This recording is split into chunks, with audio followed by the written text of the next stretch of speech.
You know that feeling when you just didn't nail your eyeliner? That's me. Hey folks, Drunken Homemaker here, and today I'm going to be bringing you a plant tour where we're going to be talking about all the plants that I own. So grab yourself a beverage and sit tight because it's a lot. I have a lot of plants. So before I begin, I just want to make sure to remind you that if you like this sort of content, make sure that you hit the like button because that tells me that I should keep making stuff like this because you enjoy it. During the spring, I like to propagate, I like to repot stuff, I like to do all the stuff that you really shouldn't do on the off season. So this is kind of like the last chance opportunity for me to show you what my plants have sort of done now in the winter. Through the fall to the winter during their sort of slower growing season. But I'm really excited because I do have a lot of plants and I'm really excited to show you all of the things before I start snipping them back and propagating them for the spring, because some of them also I want to use in outdoor containers, and since we're starting the spring season and the growing season, I want to do this now while it's cold and I need something to help me remain hopeful. All right, so let's get right into it. So I think this guy is in focus. Oh, it's so pretty. I love it. I feel like it's like Arrowhead something or other. My mom got this at the nursery around my house, and she let me take a bunch of cuttings from it because it was this beautiful big plant. And of course, she has now probably killed it in the time that she has owned it. So thank goodness I took cutting. I'm going to start with the plants that are sort of in my little office area. I do have three plants in front of me at all times. And so this is the first of the three. Okay, so it will become fairly apparent that I am a huge fan of peperomias. There are so many gnats in these plants. Stop it. My favorite type of plant are peperomias. This one's nice because this one has been the most dependable of all the peperomias I've had. They can be finicky. They're not all finicky. Like this one just kind of, you treat it like a succulent. You water it from time to time and it does really well, and it just gives you that beautiful variegation of the leaves. I want to get the rubber plant that looks like this guy too. I will see if I can find the species of peperomia that this is. I don't know if I'm using that terminology correctly. So my next plant is actually an oyster plant that my friend brought back from Florida. It's really pretty. I think it's seen better days. I did just recently move it to the space, so I think it's definitely doing better now that I've moved it. I think where it wasn't getting perhaps as much light as it would like.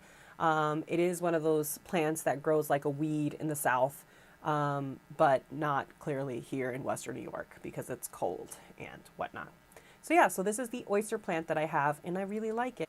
Downstairs by the window, in my, we call it the family room. So let's get started with that. So first up, so this is an avocado plant that was started from seed by actually one of my friends, but she didn't have enough light in her apartment, or house rather. She didn't have enough light in her house to sort of keep it going and keep it strong. So she gave it to me, and also don't judge me because there's a lot of dust on these plants, but that's because I haven't done it yet. I haven't dusted them, which I have to do because it's getting a little dire. But this guy is probably one of the plants that I'm going to be repotting during repot palooza / propagate palooza. I haven't thought through the names yet, but it'll come. I just got this. It is called a bird's nest fern. And the reason that I got this, I saw this at Tops, which is a local supermarket here in Western New York. And it looks so healthy and happy and gorgeous that I needed to pick it up. The reason that I picked this up was because it has been touted as being one of the easier care ferns that exist out there, which is a big plus for me because I don't care for fussy plants. If I have to spritz it every day and stuff like that, I probably will pass on it. I'm going to keep it real with you guys. I have plants as sort of like eye candy. I do like to take care of them, but when they get too fussy that I have to sort of rearrange my life to take care of them, it's going to be a no from me.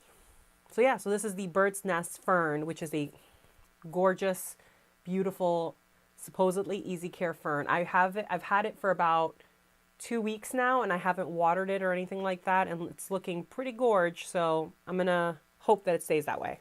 Another guy that is right on that coffee table by the window is this Christmas cactus. Or rather, I think it's a Thanksgiving cactus. I think I only have Thanksgiving cactuses because the Thanksgiving cactuses are the ones with the sort of like spiky looking. They don't hurt or anything. They just look spiky. And those are supposed to bloom right around Thanksgiving. And I believe that they're supposed to bloom around in the springtime. This one is right by the window. It seems really happy right now. So this is one of my sadder specimens, if you will. This is a succulent that was outside last spring to summer. And I kind of left it out there too long in the fall, and it started to sort of not get very happy. And so you can see the new growth that it's had since the fall, which is really looking very healthy and happy. And I'll probably transfer it outside during the summer and spring. But for now, the new growth looks nice, but you could tell it's seen better days. I also just stuck some jade cuttings that I had extras of. And this one is the one that lives by the window. And then there's just like the succulent that I have this succulent, I have a lot of it. It kind of grows like a weed, which is why it's everywhere. And you'll see it in a lot of places because it really does. It grows like a weed and it is not very fussy. And that's just my kind of plant. These are, I think it's called Heart of Strings or String of Hearts. I can't remember which, but it is, and it's variegated. I have to move my face out of the frame because it will automatically focus on my face if I don't. So yeah, so that's the Heart of Strings. It's just so, so gorgeous. And I love it. My dream is to sort of have them in front of a window, sort of hanging on one of the little curtain rods. So I'm going to try to get something, a little like clay pot that can hang in a little hangy thing. I don't know what I'm trying to say. So this is another Thanksgiving cactus. Look at this pot. I got it at my local nursery. Ugh, I love my local nursery. They have first of all, they're great. It's a nursery called Mike Weber's, and it's right by my house. And during the growing season, I basically live there. Mike Weber nursery. I got this one, I feel like at Wegmans, which is another supermarket in the area. And I got the pot at the Mike Weber's nursery, which so pretty. This is a very Libra type pot, if you know what I mean. Like it just shimmers and it looks like an opal. It's just the most Libra. As soon as I saw it, I said that one it must come home with me because I am a Libra.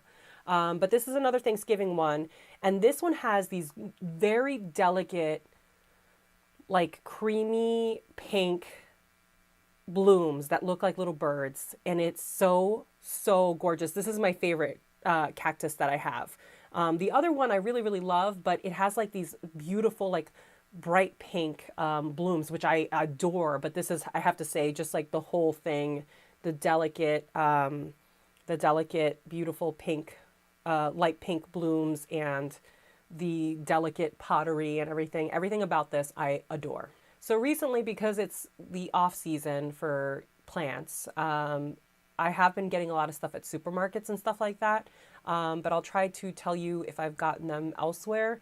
Like for example, the Heart of Strings, I think I ordered it on Etsy or from a reputable seller online, and it came as a cutting, and I sort of had to have faith that it was going to work out, and luckily it has.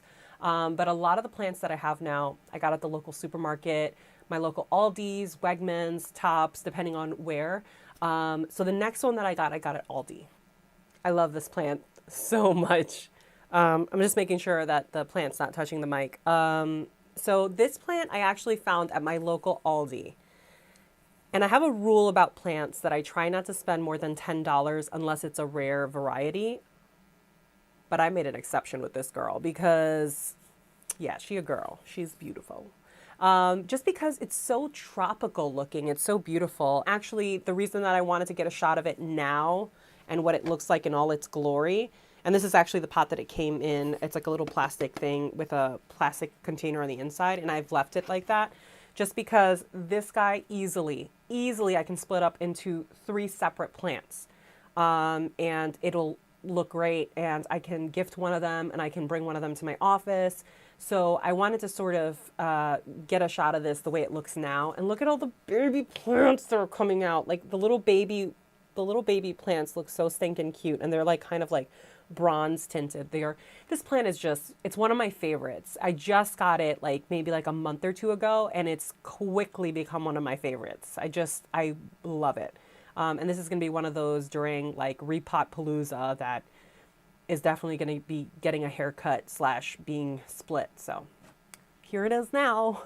Look how gorgeous it is. Oh, I love it so much. That plant also lives on that coffee table by my window. And I put on my Fitbit. You could tell at the beginning of the video I wasn't wearing my Fitbit because I knew I was going to be climbing stairs. And I was like, I'm going to get credit for those stairs because climbing stairs sucks. This is my Monstera Deliciosa. And if you have an Instagram account, you've probably seen this plant because everybody loves this plant. Okay, let me see if I can show you it. So this one is looking a little sad because I think it needs more light than what it's getting now. That's number one. Number two, it was a cutting. And I think it's one of those plants that likes it a little bit warmer than probably our awful winters here. So what I'm going to do is probably try to move this one out onto the porch when it gets warm enough for that. So it's probably not going to be until like mid-May that I move it out, just because that's how unpredictable our weather can be here. But it's not looking too happy right now. It hasn't gotten any, as far as I can remember, I don't think it's gotten any new leaves. Yeah, I'm pretty sure that it's sort of stayed this way for a pretty long time. And I think that the reason for that is that it's still trying to I mean, it was rooting really nicely, and I actually picked it up and moved it not too long ago because I think I had planted it too deep. So this one's not looking too happy. It's looking a little wilty, not as beautiful as the Insta-worthy Monsteras that you see, but it is a Monstera, and hopefully it'll bounce back. I have faith that it'll bounce back. Oh my God, it looks so dusty. It is very dusty, to be fair. Okay, so this is my Fiddle leaf fig. There you go. This is my Fiddle leaf fig that desperately needs to be dusted. So I'm going to do that probably as soon as I bring it downstairs because this is kind of embarrassing. This is what it looks like. I got this one. Oh my God, look at this. I got this one at Home Depot probably, I want to say close to 6 months ago now. And it is doing so beautifully, in spite of me, because clearly I haven't. And I actually was able to give away cuttings from this plant already, and it still looks like this, which is amazing. So this is actually one of those that's on the list for me to trim because it needs it. I think I'm going to change course here in a bit. I think the rest of these I'm going to try to record in their space so that you can sort of see what they look like in their designated spot, and I might just voice over the rest of it. This is my ZZ plant. It has a much longer name, but most people will just call it a ZZ plant. I love this plant. The reason being is that it looks so waxy and high gloss. I mean, mine is dusty because, you know, my life. Look at it, it has new growth coming in. This plant looks so high maintenance and so like waxy and just like your dream plant, but it's so low maintenance. It needs very little water. It doesn't like a lot of water at all. It needs like virtually 0.00% light. I have it in a space far away from my windows. All these plants in this series have 0.00% light, which is, they get like zero light because they're kind of in a corner of my family room where there's not really a bunch of light. So I just love this plant because it's so low light. It looks gorgeous. It looks like a tropical plant. It just does so well with such little care. I love plants like this. These are like my ride or die plants. So this one's kind of like loosey-goosey in there. When my mom was taking care of my plants recently, and I'm pretty sure that she overwatered this one. So I think I'm going to pull it out. And I have a container downstairs that I will be putting footage of that's sort of in a low light situation. And I want to take all of these Sansevierias that I have throughout the house and sort of plant them in that planter. because I think it'll do really well in the area that they're at. I'm going to try to transplant it into a new pot that hopefully it'll be a little bit happier in. So that's that. I have a like succulent grouping by the window in the dining room, and this is one of my favorite arrangements that I actually created. I found a container at a thrift store that's like, I think like it might be real milk glass, it might not. And so I drilled a hole in it because that's what you do when you find real milk glass. I drilled a hole in it and I created drainage, and then I sort of created a succulent arrangement. But this guy is my pride and joy right now. Look at this. Look at this. Look at those string of pearls. So if you're anything like me and you live in a place where, you know, in the winter you just don't get as much light, I highly recommend anything in the Crassula family. So anything like this, like these types of jade and stuff like that. Aloe tends to not need as much light as other succulents, like echeverias that tend to stretch. And you'll see some of that happening downstairs with some of the succulents I have right by my dining room window. But because it's not a south facing, yeah, because it's not a south facing window, they're kind of all stretched out just because they're not getting enough light. And string of pearls, I believe, is part of the jade succulent Crassula family, I guess I can say. But you could see it's so pretty. I love it. This is one of my favorite arrangements I've ever freaking made. I've had this string of pearls since basically last spring, and you can just see, just look at the growth. And they were just like, I think they were like itty bitty too. They weren't this long at all. So this is amazing for 1 year's growth, but pretty much, basically. But yeah, these are doing beautifully. And actually, I posted these string of pearls in my other video. So whatever that video's dated, the succulent unboxing video, that's when I got the string of pearls. And this aloe, the golem jade, I feel like I had. And the jade I might have had, or I might have had from like back in the day. And this guy was, I think, from back in the day also. And it has just done so well. So I'm really excited about how this arrangement turned out. And I'll probably either just clean it up a little bit and then stick it outside for the spring and summer months. So it will look even better than this at the end. And then I can maybe take some cuttings. So the rest of the plants that I have are downstairs and sort of a little bit harder to move, like my Brazil plant.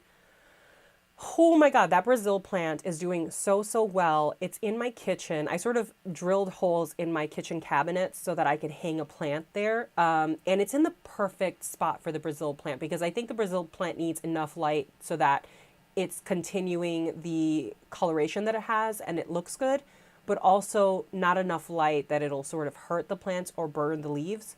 And I think it is in the perfect spot because since I've bought it, it has just been... I don't know how to say it in English, but like my mom always says, que tupido, like not stupid, que tupido, like it's so full and flush with like leaves and plants, leaves rather. And the Brazil plant in the kitchen has been doing so well. The other thing I want to talk about is my pothos in my husband's little social room.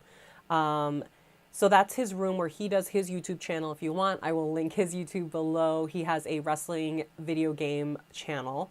And so I do try to sneak some plants whenever I can into his room. And so he has this beautiful pothos in the corner. And this is such a testament to pothos and how extraordinary they are. Because this pothos is right by this door. And I mean, this door, the dogs are in and out all day from this door. And this pothos is tough. It is dealing with it. It gets very low light in that area. I mean, constant hot, cold, because there's like a heating register in front of that door. And then on top of that, that door is constantly being opened and closed. This pothos is tough. I think it's just like a golden pothos. It is tough as nails. I swear by those things. If you don't have a plant, if you want to start with a plant, start with a freaking pothos because they thrive a little bit on neglect. Like they don't mind if you water them, you know, maybe if you miss a week, they don't care. They're very low maintenance. They need very low light requirements. When you start getting into the more variegated type species, they need a little more light just because in order to maintain that variegation, they do need higher levels of light. However, beautiful, beautiful, beautiful plant. The other thing that he has in his room is the mother-in-law tongue, Sansevieria, and it's sort of the long ones that are variegated. Really beautiful. They're doing really well there, and I mean, they're just low maintenance. I might actually take that one, this guy, and I have one at work, another bird's nest Sansevieria, and I might combine, sorry, this guy, just in case you can, the one who's just kind of bouncing around in there. I might take all three of those and combine them into one of the planters that's in more of a low light situation. I also have, I believe it's a Dracaena. I'm not sure what variety it is, but it's a beautiful plant that I bought, I want to say at Walmart. I think I found it at Walmart. And I just kind of placed by the window in the dining room. And it's doing great. It's never skipped a beat. As soon as I brought it home, and I think I brought it home about 3 or 4 months ago at this point. For my birthday, I got these cute, like rose gold coppery looking plastic containers. And so what I did was I did like a mixed arrangement there. I was inspired by Garden Answer, who does a lot of mixed arrangements. And I created like a little mixed arrangement, sort of like a full sun loving one with ivy. That ivy is on my list. It's at the top of my list for propagation. Especially because I like using it in outdoor containers in a more shaded area. And so I have plans with that ivy. So I'm going to try to propagate it within the next few weeks so that when it's time to put my containers up outside, I have a lot of ivy that will go in there. What else? But yeah, I'm going to reformat those. I like to have them in my social room, just kind of balanced, one on each side. And I might keep the Dracaena in there, or the palm in there, because I like, it just kind of adds like this beautiful structure of like, and it's like mirroring each other, but then just maybe change the plants that are around the base of it and just kind of plant it up. That's the goal anyway. Finally, I believe it's called, it's called Secretia. And that one just goes gangbusters. Every year, I mean, I can just keep taking cuttings and cuttings and cuttings from that plant, and it just does so, so well. I'm always so impressed with how it does. And what I love about this plant is you can bring this plant outdoors during the growing season, and it will take on this beautiful deep purple, kind of similar to my shirt, but even deeper, and it looks very, very velvety and gorgeous when it gets full sun. And it does really well in full sun situations. It grows like a weed in the south. It's very similar to the oyster plant, but it's got more of like this fuzzy texture on the top of the plant. And then you can bring it indoors into a lower light situation, and it'll just get small, like it'll just have like slightly smaller leaves and like have a very green appearance with like a purple on the bottom. I'm probably going to take a bunch of cuttings from this current plant that I have, only because it really does grow so well outdoors in the spring and summer that I'll probably be using it because it's a nice cheap way to sort of fill in the little holes in arrangements, and it has that beautiful draping effect on the plant that I just adore. The next plant that I wanted to talk about was an Aglaonema, I think is what they're called. I've had this guy for a while. Ugh, I love this plant. I can't remember where I got it, but this is a species of plant that is poisonous, so I do have to sort of, and I didn't know about that until a little while ago. So I do have this kind of high up, and I'll show you sort of video footage of like where I keep these plants. I like this one. It's not as low maintenance as I would like, but it does not require very much light, which is a plus in my book. Yeah, and I just don't water it very often, and I just make sure to not overwater, and I keep it in like kind of a darker corner of my dining room, and it does really well there. So that's this guy. This guy is a Peperomia plant that I got at a local nursery when they were having like a 50% off sale on all the tropical plants that they had. So I took advantage. This one is just a variety of Peperomia that's really cute. It's got these little like pinkish stems that I really enjoy. So in my experience, The silver pothos has been a little more finicky than I would like.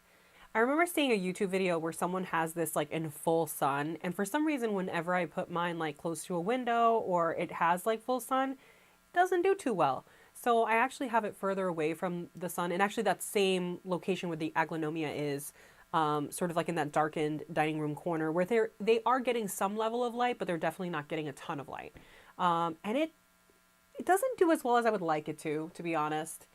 I have that issue where it does really well for like a little bit and then it will just turn yellow and like die back. And I'm just like, what am I doing wrong? So I'm not sure what I am doing wrong, but I just kind of don't touch it and I don't move it and I don't pay it. I try not to pay attention to it because I find that when you fuss around with this plant, it's like it knows you're fussing around with it and it's like, don't look at me.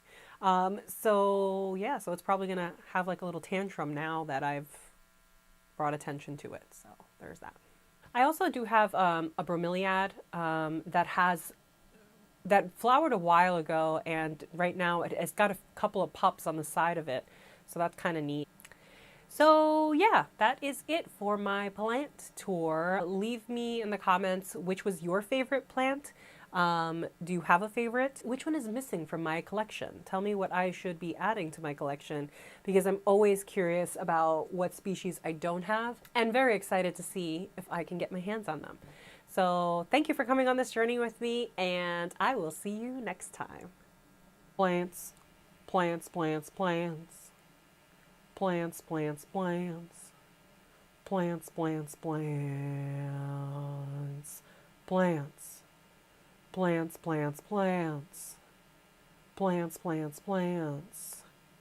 Plants, plants, plants.